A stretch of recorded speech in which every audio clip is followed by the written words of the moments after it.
श्री राम। प्रभु, महावीर बजरंग बली ने रावण के शक्तिशाली पुत्र त्रिशरा को उसी की तेजधार तलवार से यमधाम पहुंचा दिया। मायावी अतिकाय और लक्ष्मण का घोर युद्ध हो रहा है भगवान।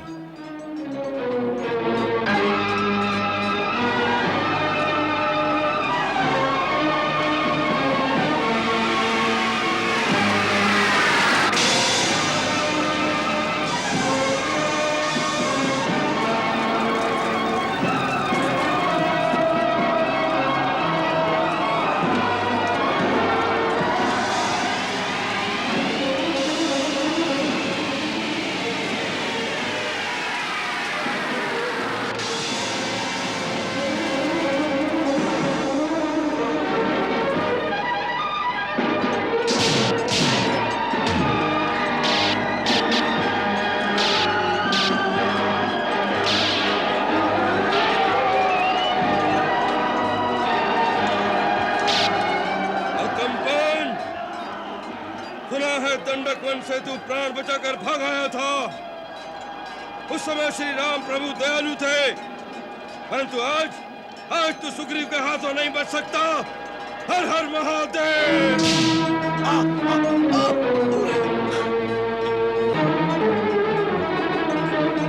हर हर महादेव। प्रभु, महाराज सुग्रीव ने लंका के सेनापति अकंपन को गदा के एक ही प्रहार से रणभूमि में सदा के लिए सुला दिया है।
प्रभु, युवराज अंगद ने निकुंभ का वध कर दिया है।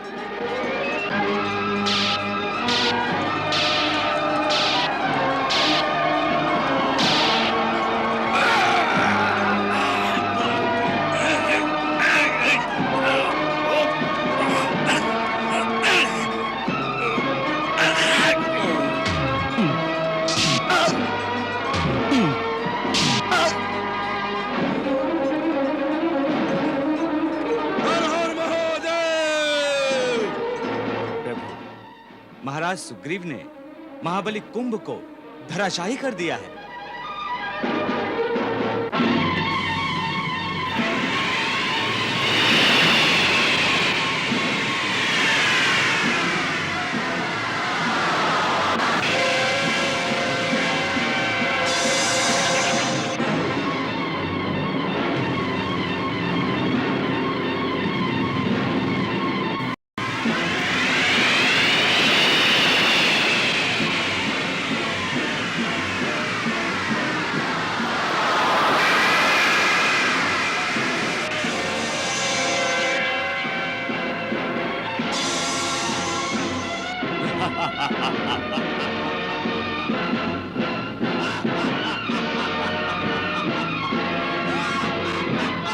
राजकुमार लक्ष्मण, शत्रु रथ पर है, आप पैदल हैं।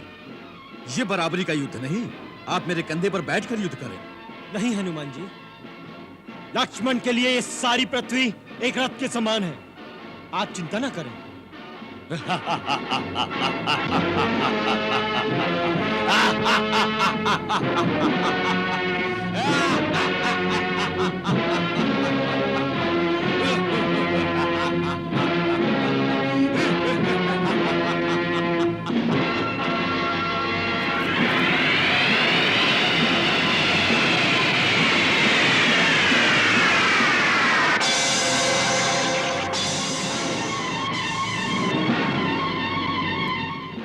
अब तो आपको मेरी प्रार्थना स्वीकार करनी पड़ेगी। मेरे कंधे पर बैठ जाइए, मैं आपको आकाश में ले जाऊंगा। हनुमान जी, विलंब न करो भैया, ये मायावी है, अवसर से लाभ उठा लेगा। निसंकोच मेरे कंधे पर बैठकर इस मायावी से युद्ध करो। अति कीनी अति कायने उड़ पहुंचो आसमान, तब लक्ष्मण को गगन में ले गए श्री हनुमान।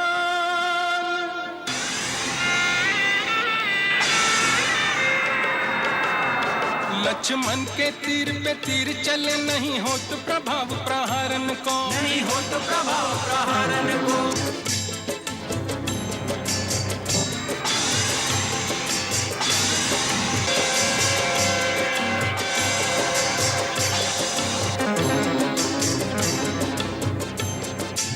लक्ष्मण के तीर पे तीर चले, नहीं हो तो प्रभाव प्रहारन को, नहीं हो तो प्रभाव प्रहारन को। यह रावण को सुत वीर महाबली, तीरन से नहीं हारन को, तीरन से नहीं हारन को। अब सूझत नाही उपाय कोई, अति काय की काय विदारन को, अति काय की काय विदारन को। तब इंद्र ने वायु देव पठाए, उपाय कहो खल मारन को, उपाय कहो खल मारन को। तब इंद्र ने वायु देव पठाए, उपाय कहो खल मार। प्रणाम पिताजी, दीर्घजीवी भव। सौमित्र, ब्रह्मा जी से प्राप्त दिव्य कवच अतिकाय की सुरक्षा कर रहा है। तुम्हारे शक्ति बाणों से इस कवच का भेदन नहीं हो सकता। अतः तुम इस समय स्वयं ब्रह्मास्त्र का प्रयोग करो। केवल ब्रह्मास्त्र से ही महाबली अतिकाय का वध हो सकता है।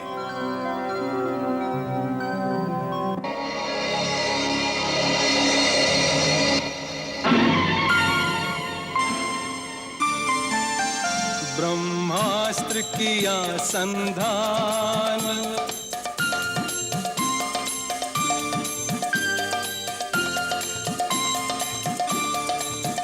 लक्ष्मण ने मारा बाण।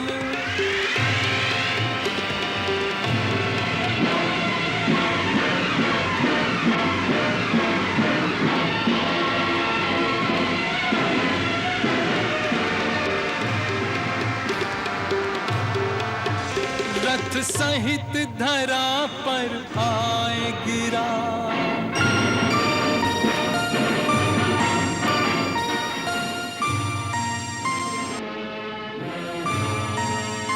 अतिकाय ने तज दिए प्राण, अतिकाय ने तज दिए प्राण।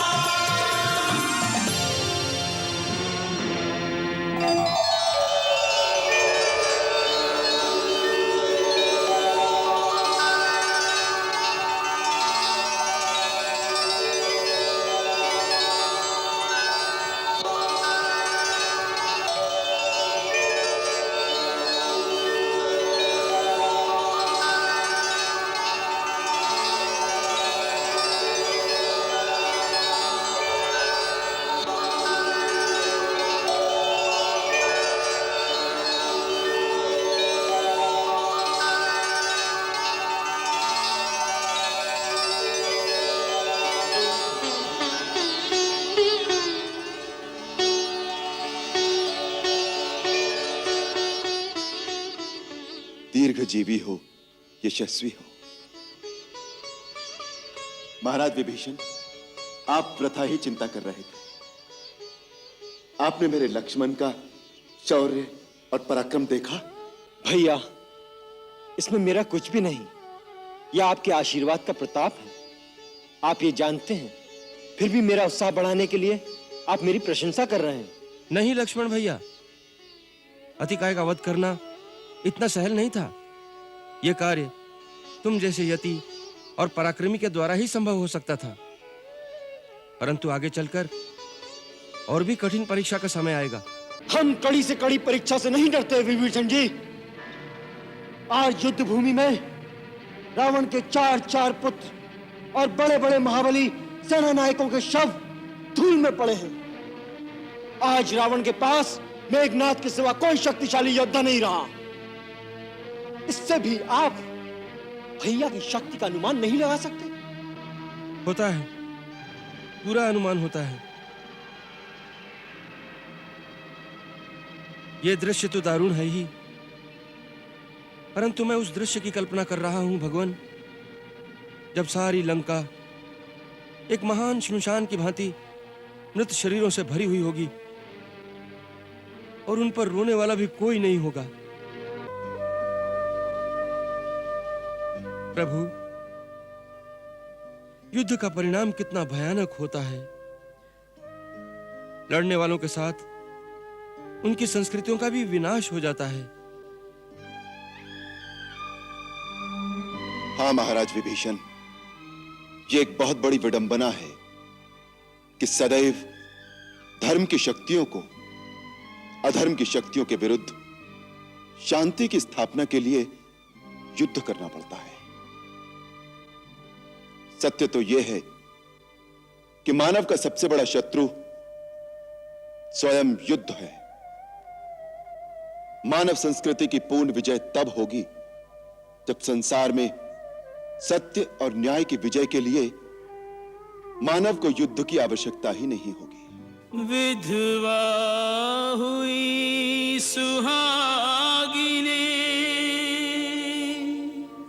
और अनाथ संतान, कौन कहे इसको नगर, यह तो है शमशान।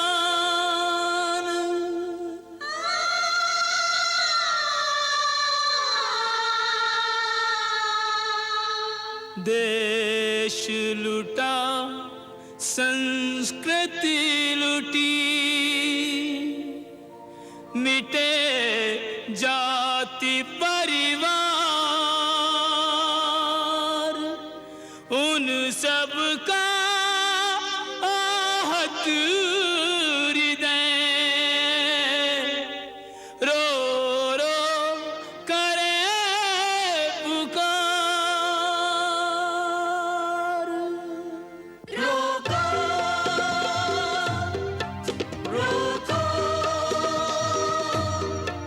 यह खेल प्राणोत्सर्ग का, घनघोर तांडव मृत्यु का, इसे रोको कोई रोको, कोई रोको, कि इसमें कितनी आंखों के तारे गए,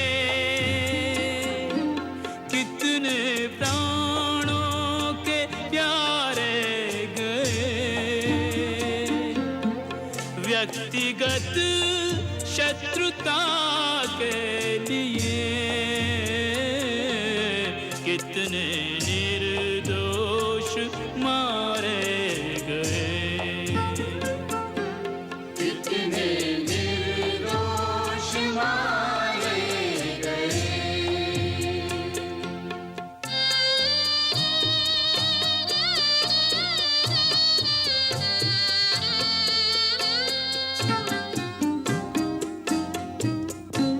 सर कहीं धड़ कहीं जा गिरे,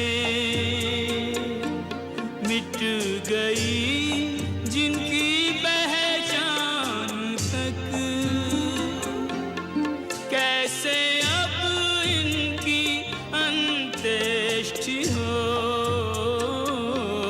कौन ले जाए शमशान तक, कौन ले जाए शमशान तक।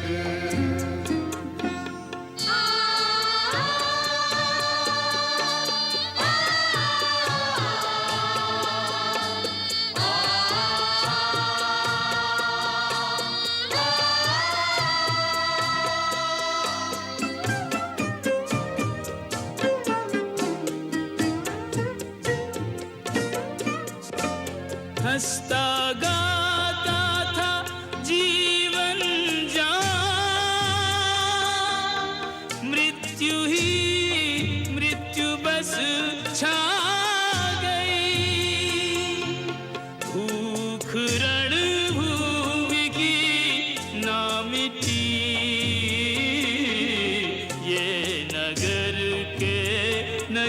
खा गई।